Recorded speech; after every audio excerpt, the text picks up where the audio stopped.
Hi everybody, welcome to Dying Worlds. Here we have the version that we have on Unreal Engine 4. Just on the menu screen we have the basic three options to play.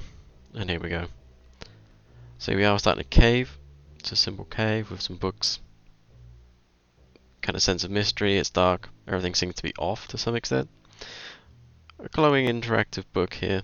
As you can see that the visual effect turns off the closer you get to the book, we'll talk about that later.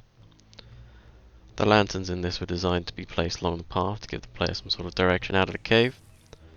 And we have a post-process volume change as we leave, giving a better effect of illuminance when we come out.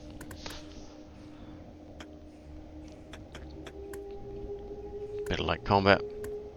So the AI for this is just simply to charge you, based through the Blackboard method on Unreal Engine 4. We'll get to within 5 feet or so and then they'll start attacking. Second book, as we get before, the story does continue and flows around as we go through the level. Feel free to pause the video should you actually want to read these. I'm not going to read them in this tutorial. So the damage type that we have here is sphere trace for each individual crossbow that you fire. And we have a choice of paths, just for the purpose of the tutorial. We're going to go left. And as we climb up the hill, we get like a sense of mystery over the hill here. We can kind of see a much larger tree and some sort of entity in the background. And this might allude to what was mentioned in the book earlier on. As we can see, there is indeed something very large eating the world tree.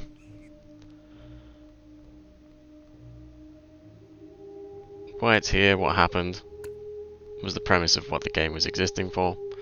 And it was meant to expand on a larger universe about like several worlds that were dying. And each of them will come to their end in their own various ways. And this one was obviously due to the Kraken-like creature attacking the world tree. So again, like the pots were leading us over to the edge there, they were hanging over the edge as well to give the player some sort of illusion to head over the side. As we walk through the pathway, it's clear that there's been a lot of reading going on.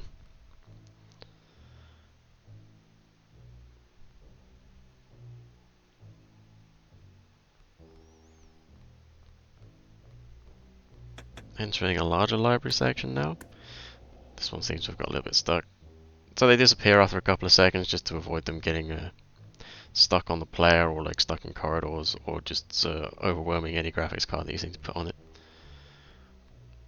The draw distance on this has been cropped quite a lot as well, as you can see some are popping in the background just to keep the performance up there with during testing and making sure that it works on other people's machines. And here we have the last and final book note that was placed in the game. At this point it alludes that you should go back to the start, to where the portal stone was where you came in from. What the player doesn't realise at this point is it's actually set a world trigger in the game, so that the game is now in its end state. And you realise you've just done a big loop, kind of like a Skyrim dungeon, just to go all the way back around, and now you have a sense of safety and security because you've basically killed everything already in the level, and you know what's coming. At least from the design of the level anyway. Heading back into the cave then, you can see that everything's as it was. And here we go for the process cube transition again as we go around the corner. Following the pots back in and we see that the portal has reopened.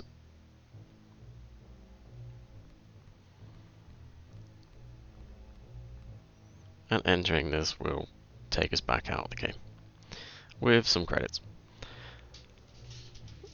I wanted to thank you for getting to the end of the video, and there's going to be plenty more of these kind of things that come up on the website and on the YouTube channel. So if you're interested, come back soon. Cheers.